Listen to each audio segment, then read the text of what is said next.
दिया है। जिस तरह ये चाहते हैं कि 700 लीटर पानी प्रतिदिन मुफ्त दिया जाएगा। चलिए पहले जरा जन लोकपाल पर ही चर्चा कर लेते हैं। आपने कहा कि जन लोकपाल को 15 दिन में ला पाना व्यवहारिक नहीं है, तो ये कांग्रेस का मुद्दा। मैं आता हूं जितेंद्र जी, आपके दूसरे मुद्दों पर भी आऊंगा, लेकिन पहले जरा लोकपाल पर बात कर लेते हैं। मैं वापस आता हूं आपके पास। जगदीश मुखी साहब, 15 दिन में लोकपाल, कितने आश्वस्त हैं आप? देखिए, मुझे पहले एतराज ये है, ये जनता को गुमराह कर रहे हैं जन लोकपाल शब्द इस्तेमाल करके। दिल्ली में लोकपाल का कोई मतलब ही नहीं है। दिल्ली में लोकायुक्त होता है और जन लोकपाल, क्योंकि जन लोकपाल से इनको वहां पर एक समर्थन मिला था, आज उसी की ये रट लगा रहे हैं। जन लोकपाल जो है वो लोकसभा के लिए है। जन लोकपाल में आपने बात की थी कि हम वहां पर सीबीआई की सारी पावर जो है वो खत्म कर, ठीक है, और मुक्त करना चाहते हैं अपने सरकार के शिकंजे से। यहां कहां से मुक्त करेंगे? यहां तो उनके पास पुलिस भी नहीं है, यहां उनके पास सरकार भी नहीं है, ये यूटी सरकार है। सवाल ये है, पहली चीज मेरा एतराज यहीं पर है, जन लोकपाल की बजाय वो ये कहें कि दिल्ली का लोकायुक्त जो है उसके पास पूरी पावर नहीं है, वो ये भ्रष्टाचार को रोकने के अंदर कामयाब नहीं है, तो उसे सशक्त करेंगे। उसके लिए इनको अमेंडमेंट बिल लाना पड़ेगा। बिल लाना है तो बिल लाने से पहले वो बिल तैयार करके पहले एलजी साहब को देना होगा। होम मिनिस्ट्री उसे वेट करेगी। होम मिनिस्ट्री की अप्रूवल के बिना वो बिल पेश ही नहीं कर सकते। तो ये जब तक प्रक्रिया अडॉप्ट नहीं करेंगे, मुझे हैरानी इस बात की है सर कि आज उनका ये कहना कि 15 दिन के अंदर हम असेंबली का सत्र जो है वो मैदान के अंदर बुलाएंगे, अपने रामलीला मैदान में बुलाएंगे और वहीं पर हम जन लोकपाल बिल लाएंगे और वहीं पर पास करेंगे। ये तो एनआरकी वाली बात होगी। चलिए, क्या विधानसभा सत्र वहां लगेगा जिस तरह की बात करते हैं? ये तो मैं कहता हूं कि एनआरकी वाली बात कर रहे हैं जी। गोपाल राय जी, आपके प्रतिक्रिया। कांग्रेस और बीजेपी का रुख आपके सामने। देखिए, पहली बात यह है कि हमारा लक्ष्य है भ्रष्ट पर कोई नहीं है। चलिए, तो बिल्कुल आप इसकी व्यवहारिकता पर सवाल उठा रहे हैं। जगदीश जी, एक बहुत छोटी टिप्पणी आपकी, क्योंकि उसके बाद मुझे कुछ और चर्चा आगे बढ़ानी है। जगदीश जी, देखिए, मुझे जो गोपाल राय जी कह रहे हैं भ्रष्टाचार को खत्म करना चाहते हैं, उसका स्वागत करते हैं हम जी। ये लोकायुक्त बिल के अंदर कोई भी ऐसा अमेंडमेंट जो लोकायुक्त और पावरफुल बनाने के लिए लाते हैं, भ्रष्टाचार दूर करने के, हम उसको स्वागत करेंगे जी। किंतु बात वहीं आती है जो मैंने आपसे निवेदन किया कि ये कहते हैं कि हमने सरकार बनाने के लिए। भाई, आप वक्तव्य बार बार बदल रहे हो। पिछले 12 दिन के अंदर आपके 12 बार वक्तव्य बदले हैं आपने।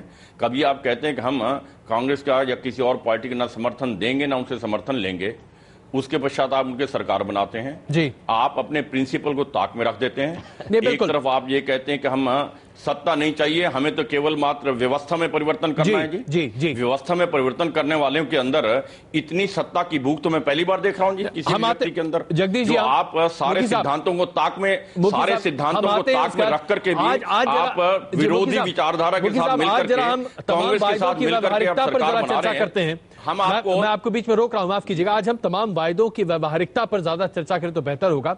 मैं बस कुछ ही देर के लिए एक छोटी सी रिपोर्ट दिखाना चाहूंगा। यहां पर 3 हफ्तों के बाद दिल्ली वासियों को आखिरकार एक मुख्यमंत्री मिलता हुआ दिखाई दे रहा है और 28 दिसंबर के बाद एक अदद सरकार। दिल्ली के रामलीला मैदान में मुख्यमंत्री पद की शपथ लेंगे अरविंद केजरीवाल। उसके साथ साथ कई चुनौतियां भी हैं। और इतना ही नहीं, आपको यह भी हम बता दें कि कांग्रेस पार्टी जिस तरीके से बिना शर्त पहले समर्थन देने की बात करती आ रही थी, अब सशर्त समर्थन की बात कर रही है। उसके बाद आचरण और भाषा के शुद्धिकरण की बात करने लगी। और अब कई मामले में तो यह कहा जाए कि कांग्रेस पार्टी खुद ही अपने फैसले पर कई बार विचार विमर्श के साथ साथ विरोध भी जताती हुई दिख रही है। जयराम रमेश ने ऐसा कर दिखाया है। तो आइए देखिए चुनौतियों के साथ साथ कांग्रेस पार्टी की मजबूरी क्या है। देखिए रिपोर्ट। वो मिशन, क्योंकि बहुमत नहीं है, कितने दिन तक आगे बढ़ता है? आप गोपाल राय जी एक बात बताइए, फिर जब आप चाहते हैं इस प्रकार की हमने कोई शर्त नहीं रखी, कोई समझौता नहीं रखा। हमने इनको कहा कि आप जनता के काम करें, समर्थन देंगे आपको। ऐसा कौन सा डील हुआ है आपका कांग्रेस के साथ? आपका क्या डील हुआ है? पब्लिक जानना चाहती है इस मामले में। जब आपके पास पब्लिक को हमने बता दिया, आप बेचैन ना हो, आप विपक्ष में बैठने की तैयारी करें और मुद्दों को साथ दे करके दिल्ली के लोगों के काम को आगे बढ़ाएं। डील हुआ है ना, जो आपका डील हुआ उसकी चर्चा कर देना, फिर आप स्पष्ट करें क्या डील हुआ आपका कांग्रेस के साथ। जिस प्रकार से आप उनकी सब सुनने के बाद आप कहते हैं उनके समर्थन लेंगे, किस बात, कौन सा डील है? पब्लिक देश की जनता, दिल्ली की जनता जानना चाहती है ऐसा कौन सा डील आपने किया? आइए जरा, आपने जो सवाल उठाया इसका जवाब लेते हैं। जितेंद्र जी, आप कहते हैं आप मुद्दों के आधार पर समर्थन दे रहे हैं, गोपाल राय जी साफ तौर पर कह रहे हैं, और यहां तक कि अरविंद केजरीवाल पहले दिन से कह रहे हैं हमारी सरकार 1 दिन चले 100 दिन चले, जिम्मेदारी कांग्रेस की होगी।